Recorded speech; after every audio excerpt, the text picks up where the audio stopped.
Alhamdulillahirabbil alamin. Shiratal ladzina an'amta 'alaihim ghairil maghdubi 'alaihim waladdallin. Amin. Saudara sekalian yang saya hormati, syukur alhamdulillah pagi ini kita masih diberikan kesempatan untuk bermuaja'ah, berdiskusi dalam mata kuliah Participatory Action Research dengan keadaan sehat walafiat. Amin ya rabbal alamin. Saudara sekalian, langsung saja melanjutkan diskusi kita hari ini, yaitu tentang bagaimana cara kita menjadi seorang fasilitator di dalam proses pemberdayaan.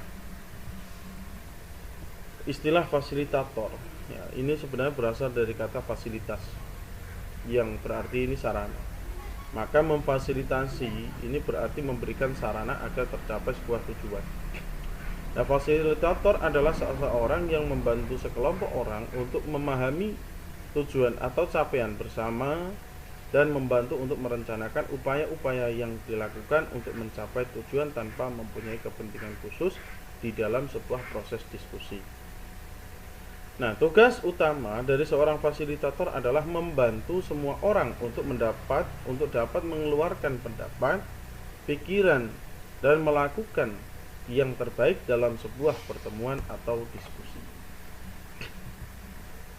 Fokus utama bagi seorang fasilitator secara garis besarnya ini ada dua. Yang pertama dalam bentuk muatan. Nah, muatan di sini itu mengandung beberapa unsur, diantaranya adalah daftar tugas atau aktivitas, subjek, dan juga materi pembahasan.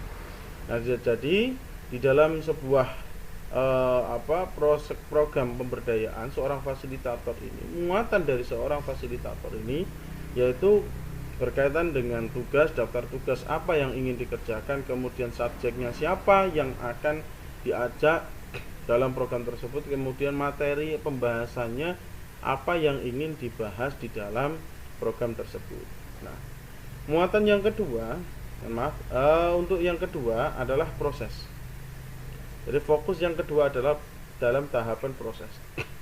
Nah, di dalam tahapan proses ini, seorang fasilitator itu ya, harus mampu menguasai terkait dengan apa yang kira-kira ingin digunakan, metode yang ingin digunakan itu apa, kemudian prosedur yang dilakukannya, bagaimana prosedur dalam proses pemberdayaan yang ingin dilakukan antara fasilitator dengan masyarakat, terus kemudian format pertemuannya seperti apa, dan alat-alat yang digunakan di dalam proses pemberdayaan itu juga seperti apa.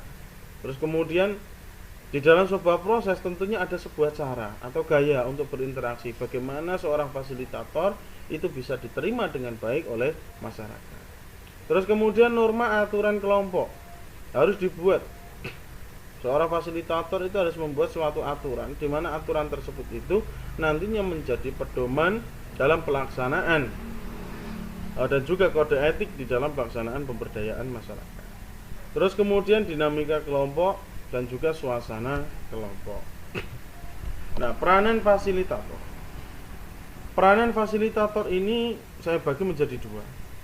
Sama, yaitu ada yang di dalam tahap proses, ada yang di dalam tahap muatan. Nah, dalam tahap proses ini, seorang fasilitator ini harus memikirkan dan juga melakukan bagaimana metode dan prosedurnya. Kemudian bagaimana relasi dengan dan antar peserta itu dipertahankan. Terus kemudian perangkat yang digunakan. Nah, terus kemudian bagaimana aturan atau norma yang disepakati, bagaimana dinamika kelompok, bagaimana juga suasana pertemuan di dalam sebuah proses pemberdayaan.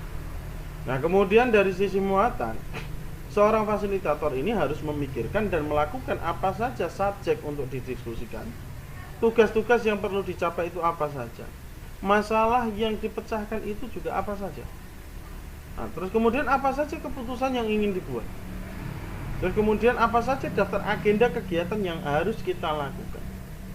Terus kemudian apa saja tujuan dari pemberdayaan masyarakat itu